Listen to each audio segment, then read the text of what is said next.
Plants get their energy through the process of photosynthesis, but they also need nutrients such as nitrogen, phosphorus, and potassium. These nutrients mainly come from the soil in which they grow. The main source for these nutrients is decomposing plants and animals. Plant growth is also affected by the makeup of the soil. Plants that grow in sandy soil tend to be deprived of water, while plants in a heavy clay soil tend to be waterlogged because of poor drainage. Waterlogged soil cuts off the oxygen supply to the plant root, which causes them to rot. Soil composition is important because it determines how easily a plant's roots are able to grow through the soil. In Activity 2, students learn that soil provides essential nutrients for optimum plant growth through observing differences between plants grown in soil, sand, and a mixture of the two. Students will design experiments to test one variable at a time while the other variables are held constant. This activity will take 2 sessions. Session 1 will take about 45 minutes with observations every other day for about 12 to 14 days. Session 2 will take about 30 minutes after completing the final observation. The vocabulary introduced in this activity is conclusion, control group, experiment, experimental group, nutrients, and variable. For this activity, you will need from the kit for each team of 4, 1 plastic tray, 3 flower pots, 1 small cup. For the class, you will need potting soil, small cups, large cups, masking tape, a packet of ryegrass seeds, and sand. Teacher-supplied items, you will need to provide metric rulers, a large container, measuring cup, pitcher with tap water, and paper towels. You will also need to make a copy of Activity Sheet 2 for each student. For each team of 4 students, place about 60 ryegrass seeds in a small plastic cup and fill a large plastic cup with tap water. For the class, mix 5 cups of sand and 5 cups of potting soil in the large container and place this container at a distribution center along with an open bag of potting soil and an open bag of sand. This could be done later in front of the students so that they can see there are equal amounts of sand and potting soil. Put a small scoop in the plastic container for students to be able to fill their pots. After working with soil in the previous lesson, it is a natural segue to discuss how soil is used. Some questions that may be asked are, do most plants grow in soil? What do you think plants get from the soil? Does it matter what kind of soil plants grow in? Write experiment on the board. Explain that an experiment is a test carried out in order to learn whether an idea is true or not. Write variable on the board. Tell the students that a variable is one thing that will change in the experiment in order to test a particular factor or condition. Johanna, if we wanted to set up an experiment to find out what plants would grow better in sand or soil, what would we make our variable? I believe you'd make that the type of soil. The type of soil. And when we say variable, we might want to start using the word independent variable with our students. And we can remember independent variable because independent starts with the letter I. Okay. So I can change one thing. And so the one thing we want to change in our experiment is? The type of soil. The type of soil. That would be your independent variable. Okay, and so for us to be able to do that then, we're going to want to set up 2 groups. We're going to want to set up an experimental group, the one that's going to be our independent variable, and we're going to want to set up a control group. And a control group is what happens when it happens in normal conditions. So what we might want to do is set up our control group in our potting soil. And then let's take a look at our experimental group. If we're going to use potting soil, maybe we could try some other types of soil. What could we try? Well, we know that students have already done some investigation with sand, so I think sandy soil or even just sand might be appropriate. Okay, so we could maybe make a mix of potting soil and just maybe plain sand to see how our plants will grow. Exactly, I think that's a great idea. Okay, well let's set that up. Distribute a copy of Activity Sheet 2 along with the 3 flower pots, cup of seeds, and a small plastic cup, a tray, and a large plastic cup of water, and 3 pieces of masking tape to each team of 4. Johanna, let's set up our experiment. Okay. And as we see, we have our pots out here, and the only thing that we're going to change then is our type of soil. And so I have some sand here, and I notice in the bottom of this I have some holes, and kind of see what happens when I do that. That's going to be a variable. That's going to be a problem because we want is. to have the same amount of soil. Okay, so one thing that we could do is we could cut some paper toweling and we could put in the bottom so it'll hold, the holes, but still let the water drain freely. Excellent idea. But if we do that to this one, we really need to do it to all of them because we need to keep everything else constant or fair because we want this to be fair. So we have to do the same thing to each one of the pots. Can you think of anything else that would be important to keep the same as we're doing our experiment? Well, we're going to keep the same amount of soil. They need to get the same amount of water. They need to get the same temperature, the same light, the same size and shape of the container. Got the right idea. Same number of seeds. We want to keep all of these things constant. Right.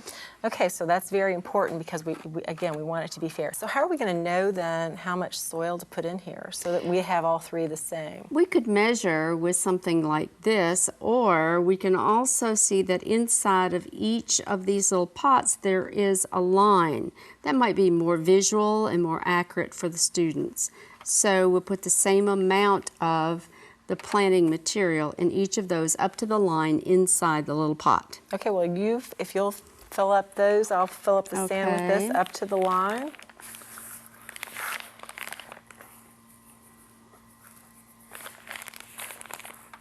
Okay. Okay. And I've already counted out about 15 seeds in each one of these little containers so that we'll have 15 seeds to add to each one. Okay. So we can sprinkle those on top. All right. Make sure all of those little seeds get down in there. And then we want to cover those. We want to make sure that they're down in the soil. So if we'll just tamp them a little bit with our finger lightly to just get them under the soil a little bit. Okay.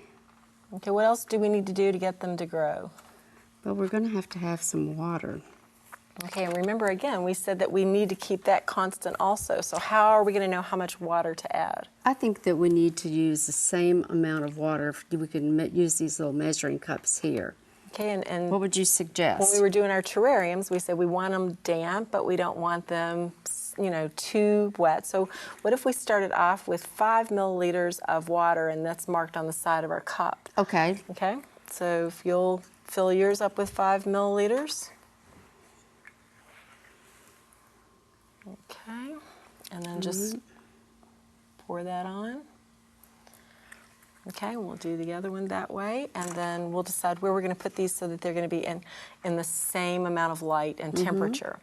Now, we again said that we had an experimental group, and our experimental group was going to be the one thing we changed. So we've got the mixture, and we need to label these, don't we? So absolutely, so we can tell a difference. So I have some little tabs here that I made with the masking tape, and that one says sand. All right, and this one says soil, and this one says mixture. Okay, so our potting soil then is our control group, and our mixture and our sand is our experimental group. Okay?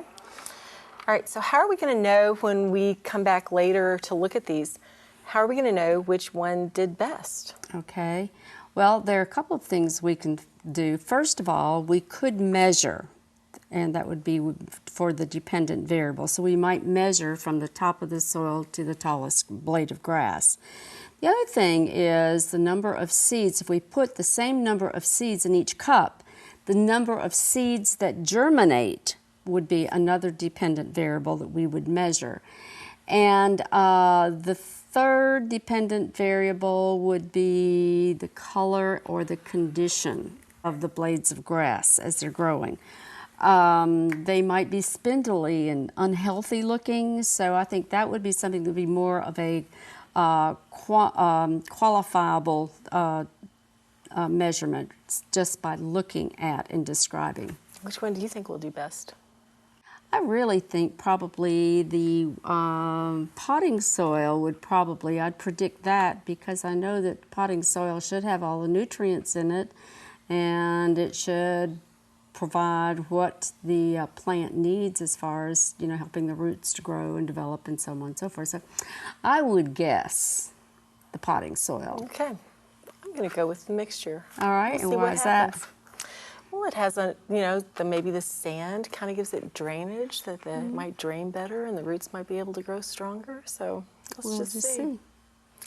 Johanna, at this point, we would have already made a couple of observations onto our worksheet and recorded it. We already have a data table set up on that worksheet to That's right. include height and day and date that we're recording. So these are plants that really are about a week old. 6 days old. So let's measure these. And when we talk about measuring these, we want to be consistent with that also. Right. So what is measuring these going to look like? Well, I think that we would probably put the ruler metric. Let's do it with metric because that might give us a little more accurate. Good. Centimeters. And we would probably measure the tallest blade of grass. Can you see that? It's Yes, kind of I hard for me to see can. on this side. Yes, that is about 6.5 centimeters. Okay. And We if might- you want to record that real quick and before we Okay. forget. And that was with the soil, 6.5 Okay. centimeters. Good. All All right. right. And this one is a mixture. And so can... Turn that around. Ah, that's about not quite 6. Let's say, yeah, you know, it's about 6 centimeters. Okay. If you'll write that down under right. mixture. And then that one is about 5 Okay. centimeters. It's not real easy sometimes doing that because those are flexible. Okay. All right. So let's try this one then. This one is about 2 weeks old. Wow. And you can see that they've got quite a bit of growth, so much growth actually that they've fallen over. If this had been grass in your yard, you would have already had it mowed, wouldn't you? I would probably, yes. Okay, so let's try the soil first. Okay. And let's let you look this time and see if you can see. Okay, about a little over 12 centimeters. Okay, if you'll write that down, I'll start getting the Okay. next one on there for our last one. These don't look very healthy, do they? Not as healthy as those. Okay, and let's see. Can you see that one? That looks like the tallest Oh, one. the tallest one's not quite 11. Okay. And then on our sand, without trying to pull it out of the sand, I know, it wants to it's come kind out. of It's kind of hard. Spindly And and you'll want to talk to the kids about being careful with that. It is very spindly. Let's see, what do you see on that one? okay. Well, I see that there's 1 or 2 blades, almost up to 12, but I really think that the majority of the blades are not nearly that tall. It's Okay. kind of interesting. Write down the 12 because we said we were measuring the tallest blade, even though there's only 1 or 2 of those that are tall. We said we were still going to write down the tallest ones. Right. Okay, well then we want to look then at our worksheet. The question asks, which plants were tallest at the end of the experiment? I think you'd probably conclude that overall the plants in the soil really are the tallest. But let's also look at the health of the plants. The plants in the soil look healthier, and looks like there's almost more that germinated, especially comparing the soil to the sand. It doesn't look like that many germinated.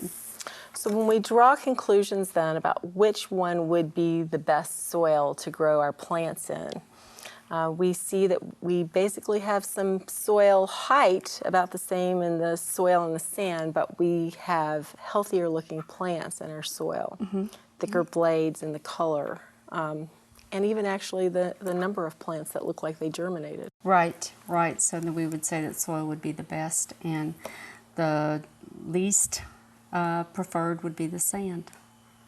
Write nutrients on the board and explain to the students that nutrients are substances that help living things to be healthy. They are like the vitamins that you may take. The soil supplies the nutrients necessary for plant growth. By having an entire class complete this activity, we have multiple trials of the experiment. It's important to let students know that by increasing the number of trials, we increase the validity of the experiment. We also want the students to understand that we are comparing the experimental group to the control group. Students may transplant their grass into a spare terrarium or to an appropriate location outside. Collect the flower pots, trays, and cups. Rinse and dry them and return them to the kit. Guide the students through the reading of pages 2, 3, 6, and 15 in the Delta Science Reader.